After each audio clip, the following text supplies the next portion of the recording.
ভাই আপনি কি খাচ্ছেন? ভাই আমি খাচ্ছি কাঁচা পেঁপে।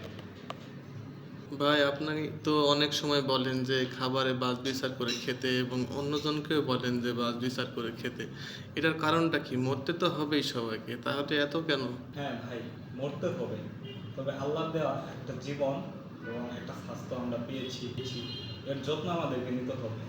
আপনি শক্ত মাটি বা শুকনো মাটিতে পানি দিলে যেমন মাটিটা আস্তে আস্তে গলে পার হয়ে যায়, ঠিক আমাদের শরীরে যা গ্রহণ করবে সেটা যদি আমরা না দিই, অন্য কিছু যদি দিই, তাহলে আমাদের শরীর কিন্তু সেটা নিবে না।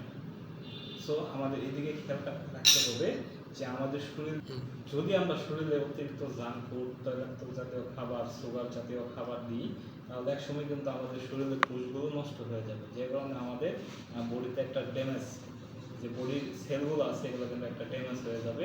সো আমরা শেষ বয়সের দিকে রোগে ভুগবো এবং আমাদের যে শক্তি, পাওয়ার সোর্সটা কমে যাবে।